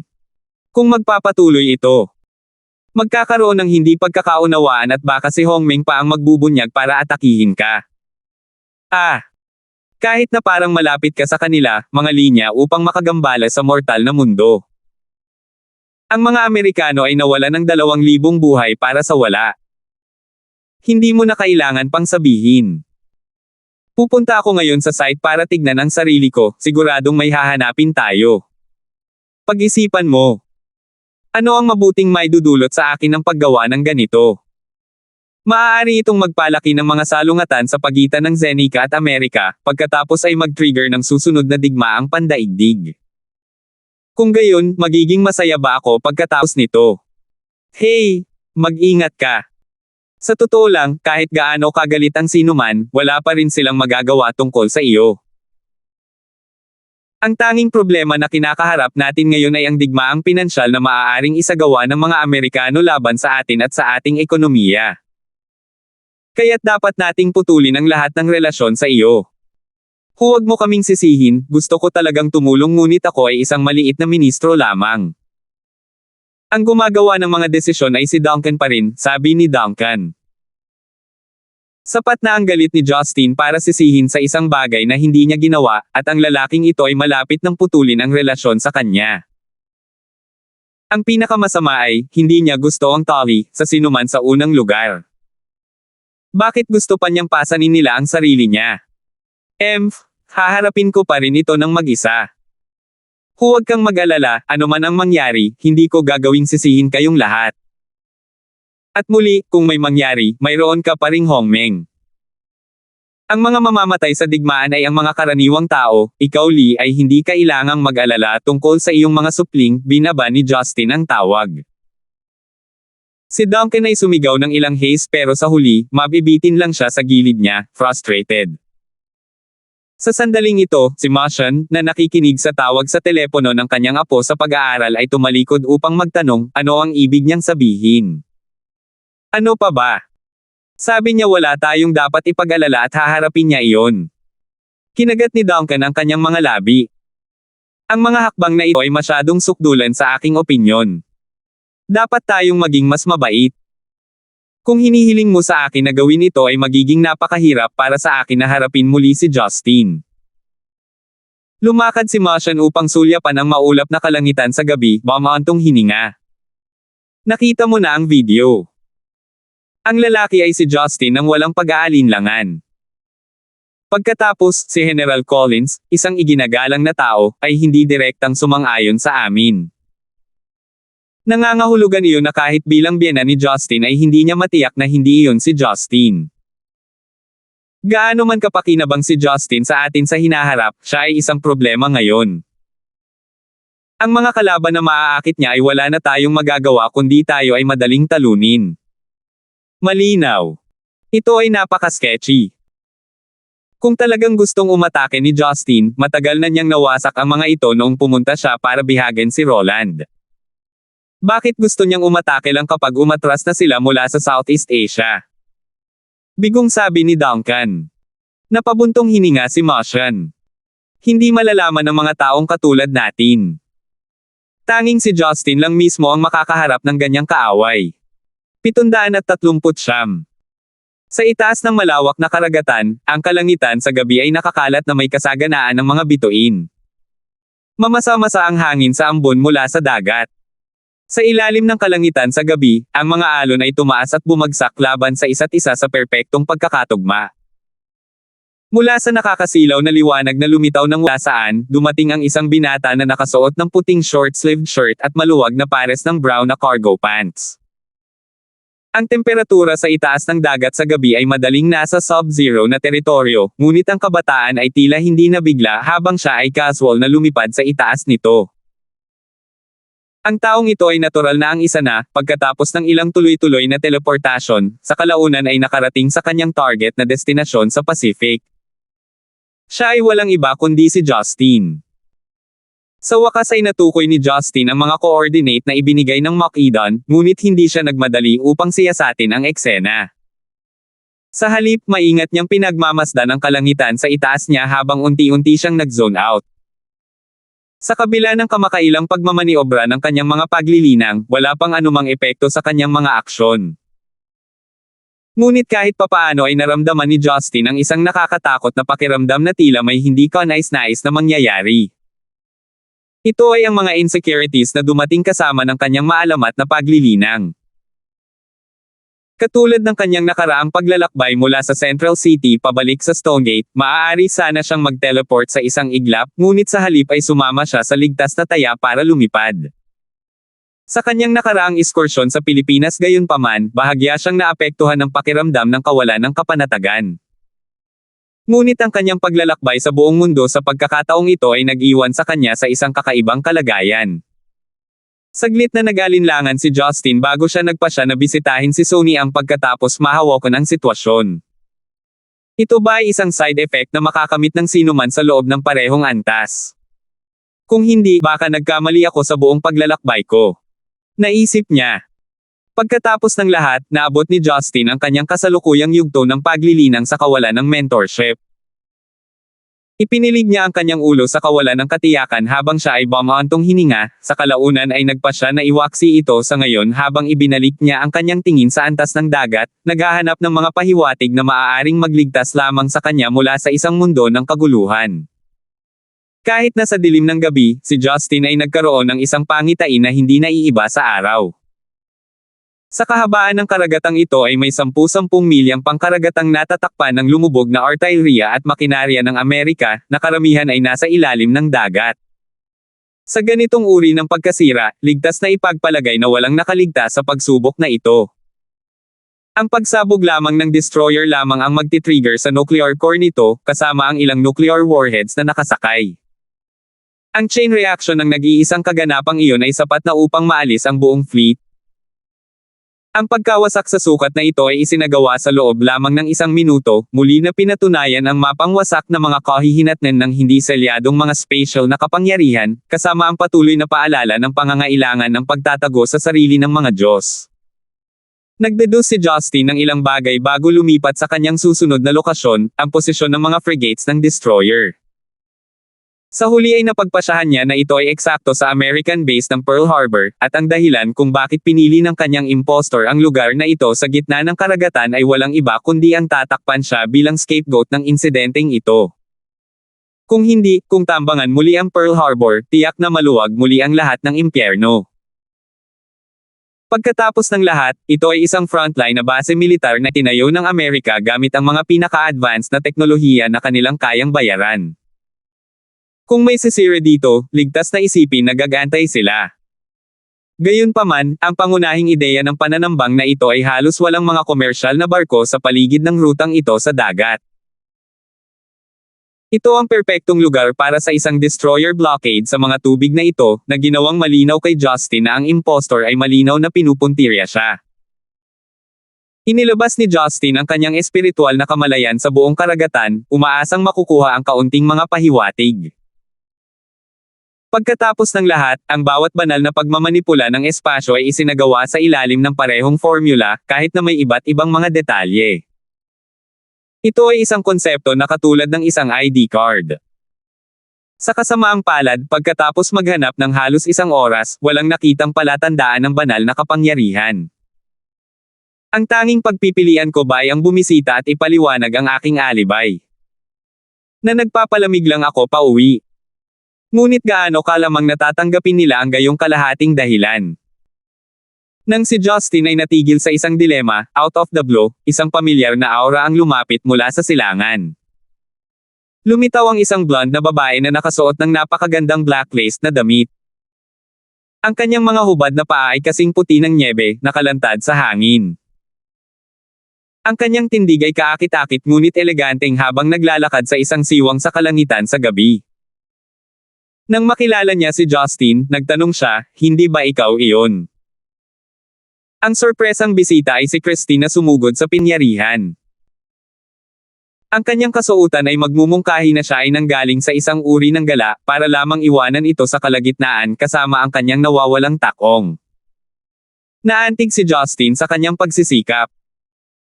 Ipinadala man siya o hindi na may mga utos mula sa kanyang mga nakatataas, pinili niyang maniwala sa kanya ng walang pangalawang pag-aalinlangan, na nagpatunay na ang straight to the tongue na kagandahang ito ay mapagkakatiwalaan din. Sa tingin mo ba ganoon na lang ako kapilay para pukawin ang gulo na ito kahit na mayroon akong sapat na mga problemang haharapin mula lamang sa pagtakbo sa piling ng aking asawa at mga manliligaw ko? Wala akong tagal ng atensyon para pumili ng buto sa hukbong dagat ng Amerika, para lang labagin ang mga patakaran ng Treaty of Gods at ikaw at si Hongmeng ay lumapit sa akin. Nagalit si Justin. Nakahinga ng maluwag si Christine bago siya bumalik sa lahat ng ngiti. Well, that makes sense. Hindi ka tanga para gawin ang isang bagay na ganito. At saka, kung sinusubukan mong magbulalas hindi ka na mahuhuli sa kamera. Biglang-bigla, tila may nakuha si Christine mula sa mga salita ni Justin habang nagtatanong siya ng may pagtataka, "Alam mo ang tungkol kay Hongmeng?" Natarante si Justin sa kanyang tanong ngunit agad niyang naalala na maliban sa dating Master Pluto, Christine, ang mga kapatid ng Cromwell clan, at Ares, hindi pa nila nabanggit ni minsan ang digmaan sa pagitan ni Hongmeng at ng mga Diyos libu-libong taon na ang nakalilipas. Noong isinasalaysay ni Sony ang pinakamadugong bahagi ng kanilang kasaysayan, napagpasyahan niya na ito ay isang masakit na kasaysayan para kay Christine at sa iba pa para sa kanila na itago ito sa mundo sa lahat ng mga taon na ito. Talagang nagkita na tayo maraming dekada na ang nakalipas, ngunit kakaunti at kakaunti lang ang ating mga pakikipag-ugnayan. Bukod pa rito, millennia na ang nakalipas. Naniniwala ako na oras na para ilabas mo ang iyong sama ng loob sa kanila, nakangiting sabi ni Justin. Agad na nagbago ang ekspresyon ng mukha ni Christine habang nanunuya, ano bang alam mo? Hades, ngayong isa ka na sa amin, dapat suportahan mo ang side of things namin. Sa susunod na makatagpo ka ng kahit sino mula sa Hongmeng, huwag mo silang hayaang makatakas ng madali. Yung mga kalunos-lunos na halimaw. Ang tanging bagay na dalubhasa nila ay nagtatago sa kailaliman ng Zeneca na parang pagong sa loob ng kabibi nito. Kung kalahati lang sila sa sinasabi nila, lalabas sila at lalaban. Kung hindi dahil sa kanilang kasuklam-suklam na panloloko, sinayang sila ni Zeus at Athena. Galit na galit si Christine. Ang kanyang karaniwang kakisigan ay napalitan ng umaalingaw-ngaw na galit at galit. Samantala, si Justin ay napuno ng ulong-puno ng mga katanungan dahil siya ay tila nalulula sa biglaang pagbabago sa pagsasalaysay. Ang sinasabi mo ay, ilang libong taon na ang nakalipas, si Hongmeng ang malinaw na nabigla. Siyempre hindi. Nakakunot ang noo ni Christine habang nakatutok kay Justin. Mukhang alam mo na ang pangyayari noon. Pero bakit iniisip mong talo tayo? Takot na takot si Justin habang nakatitig sa hitsura ni Christine. Tiyak na mukhang hindi siya nagsisinungaling. Bakit siya? Ngunit ang pagsasalaysay ni Sony ang ay lubos na kabaligtaran habang sinabi niya na ang mga Diyos ay labis na napipilitan. Kung hindi dahil sa kabutihang loob ng mga ninuno ni Hongmeng, ang mga Diyos ay hindi kailanman naligtas. Mukhang binabaluktot ni Sony ang katotohanan sa lahat ng oras na ito. Kumunat ang noo ni Christine at tumawa ng masama. Well, I guess parang ganun na nga ha. Sinabi ba sa'yo ng mga taga-Hongmeng na natalo tayo? Nag-isip si Justin bago umiling. Hindi ko talaga alam kung ang aking source ay maituturing na bahagi ng Hongmeng. Ngunit batay sa kanyang antas ng paglilinang, na nasira ang Golden Core Full Cycle, tinawag niyang Soul Formang, ang yugto. Not bad? Mataray na sagot ni Christine. Hayaan mong punan ko ang mga puwang sa kanyang kwento. Karaniwang kaalaman na ang mga nakaligtas na miyembro ng Hongmeng ay ang mga nananatili sa loob ng maraming siglo. Kahit na hindi ko nilinang ang Zen Icon martial arts, alam ko na sinumang tao mula sa Hautian na maaaring makalusot kay Golden Core at pagkatapos ay Golden Core Full Cycle, ay maaaring maging miyembro ng Hongmeng. Ang kanilang yugto ay tinatawag na Soul Formang. Ngunit mayroon lamang isang walang katapusang minutong pagkakataon na makarating sila sa susunod na antas na tinatawag na Tribulation Passing. Naaalala ko ang unang beses na tumuntong tayo sa Earth. Noong panahong iyon, hindi pa naitatag si Hongmeng, at wala pang 10 tao ang nakapasok sa yugto ng Tribulatino Passing. Sila lang ang makakalaban ni Zeus at Athena. Ang iba ay halos hindi itinuturing na banta sa kanila. Ano? Nagulat si Justin. Iba talaga ang pagsasalaysay ni Christine sa mga pangyayari sa narinig niya kay Sony Ang. Ayon kay Christine, ang digmaan 10,000 taon na ang nakalilipas ay isang balanseng labanan sa pinakamahusay. Hindi ito malapit sa pagiging isang panig na labanan na inilarawan ni Sony Ang. Napailing si Christine sa sobrang sama ng loob. Hades, ang dahilan kung bakit ko itinago ito sa iyo sa lahat ng oras na ito, ay upang maiwasan ang anumang hindi kinakailangang mga argumento tungkol sa ating madilim na nakaraan. Ngunit sa nakikitang para kang naloko sa kanilang mga kasinungalingan, kinuha ko sa aking sarili na ibunyag ang katotohanan sa iyo.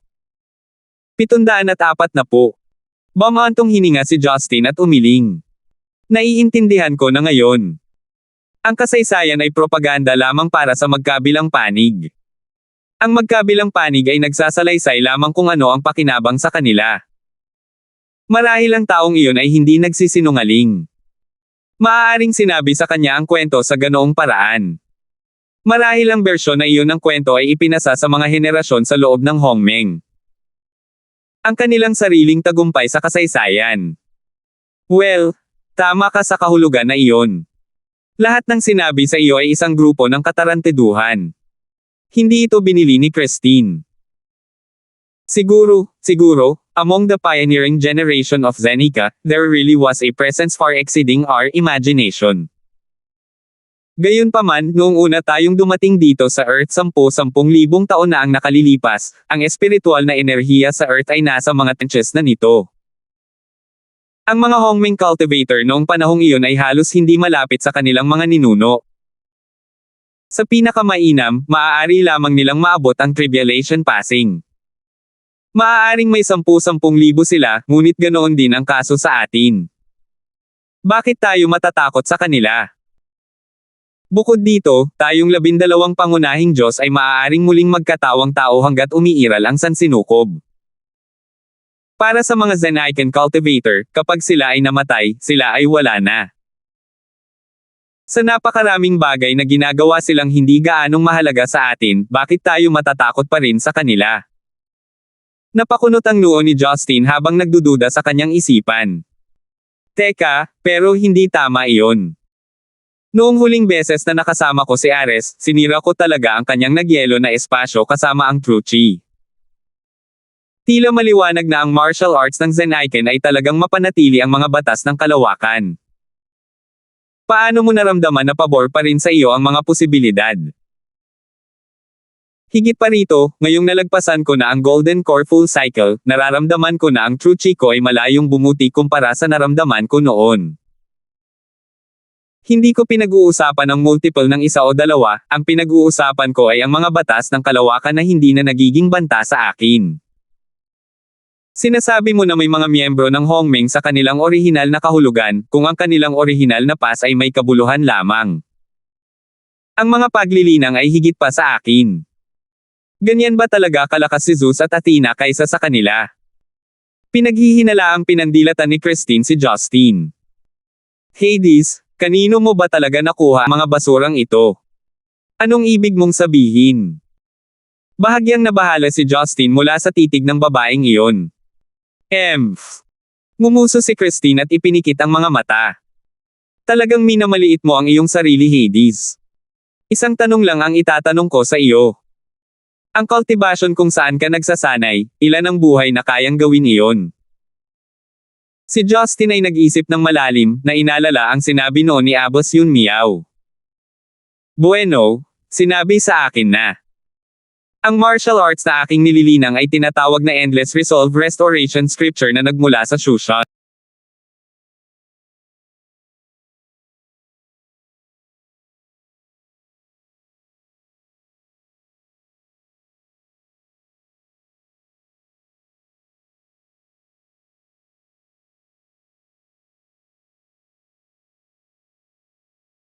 Yun Miao or Moraganya, bueno, sinabi sa akin na.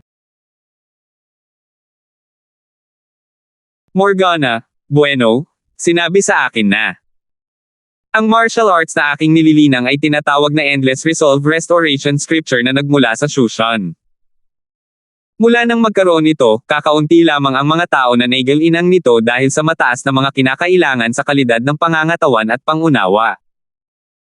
Pagkatapos na pumanaw ang elder na gumabay sa akin, sigurado ako na ako lang ang nagsasagawa ng pamamaraang ito. Eksakto, sagot ni Christine.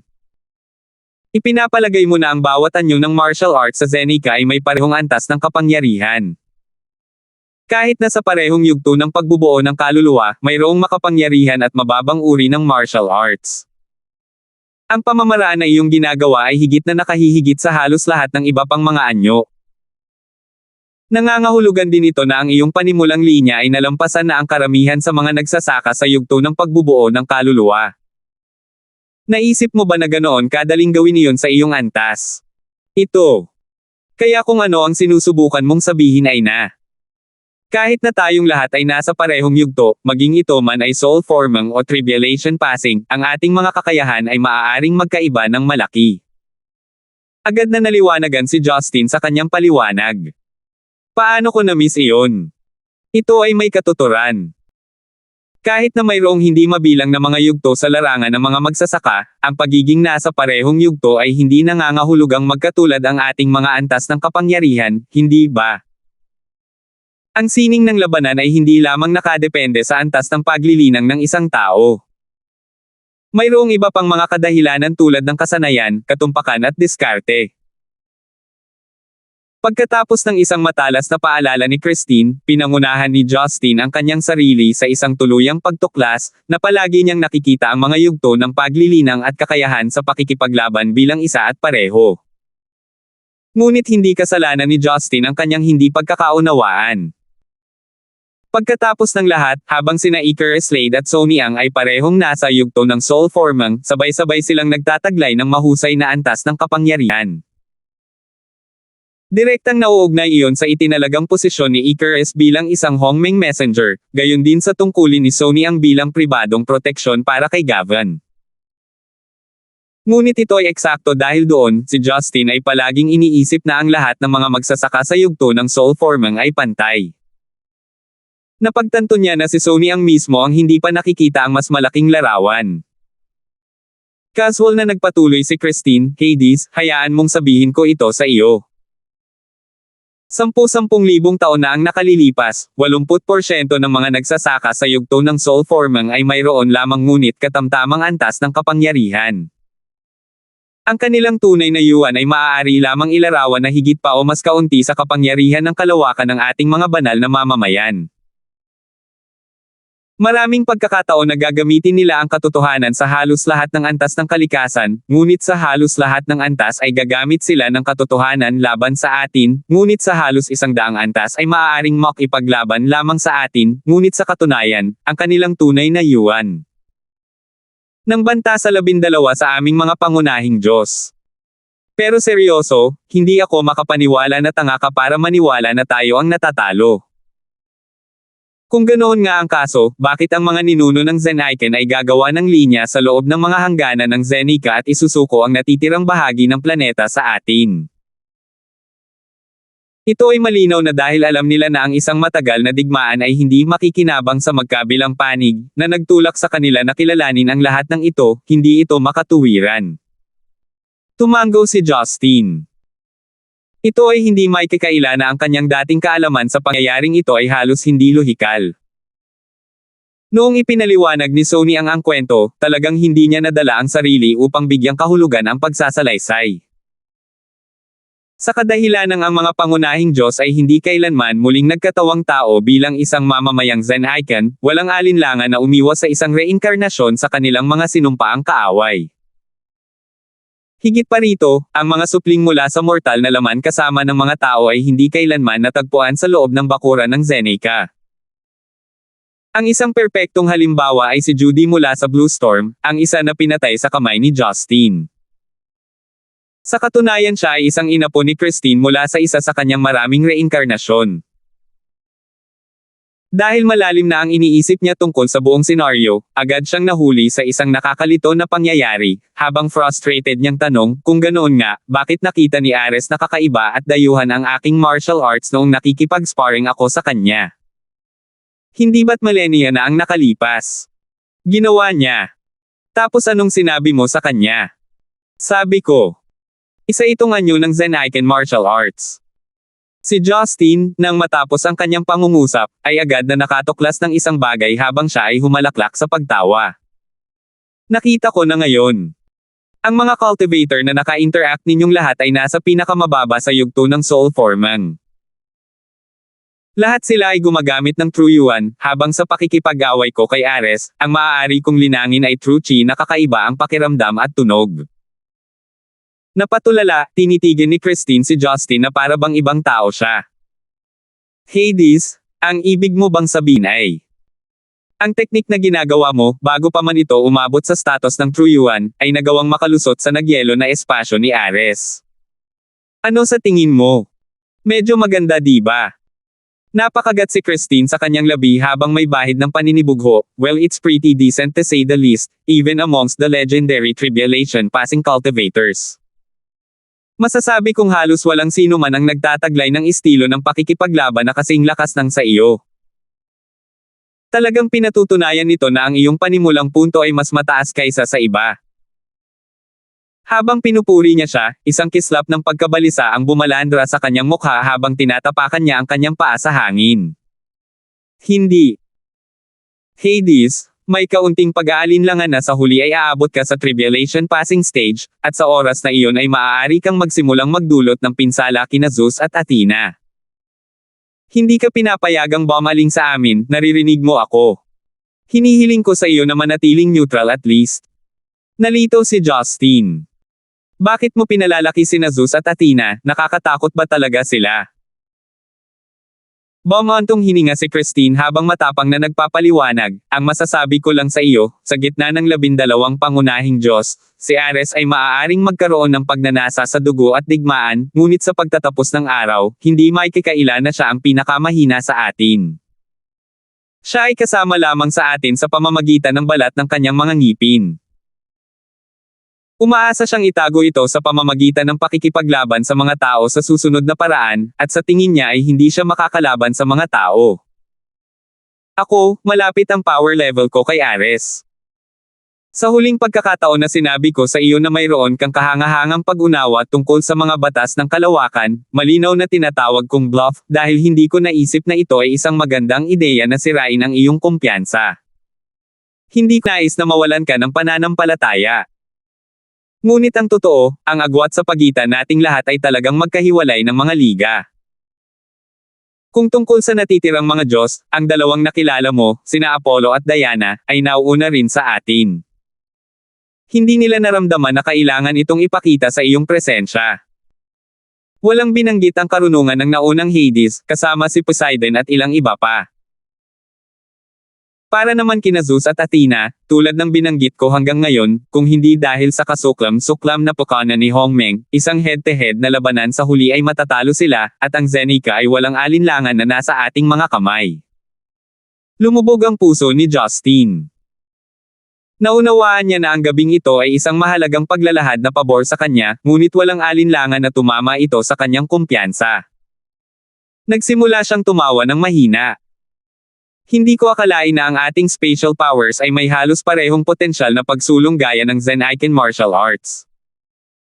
Kahit na sa tulong ng anumang banal na sandata, ito ay magiging mga batas pa rin ng kalawakan, hindi ba? Sigurado akong alam mo na kapag ang isang magsasaka ay nakalusot sa yugto ng pagbubuo ng kaluluwa, nangangahulugan ito na sila ay lumampas sa 3 kaharian, na lumampas sa mga pagkakatali ng kalawakan. Paano mo haharapin ang anumang pinsala sa kanila noon? Nang magpaliwanag pa lang si Christine, naging pangit ang ekspresyon ng mukha niya. Neptune. Naramdaman din ni Justin ang puwersa ng enerhiya na malakas na nanginginig mula sa silangan at kanluran. Ito ay malinaw na ang namumunong presensya ng isang Diyos, at ito ay hindi katulad ng naranasan niya. Neptune. Hindi kaya. Poseidon. Ang bagong hinirang na Hades, dahil mukhang hindi ka masyadong mahilig sa mga batas ng kalawakan, bakit hindi tayo magkaroon ng tunggalian? Hayaan mong ipakita ko sa iyo kung ano talaga ang mga batas ng kalawakan. Salamat po at sinamahan ninyo ako, ingat lagi mga master.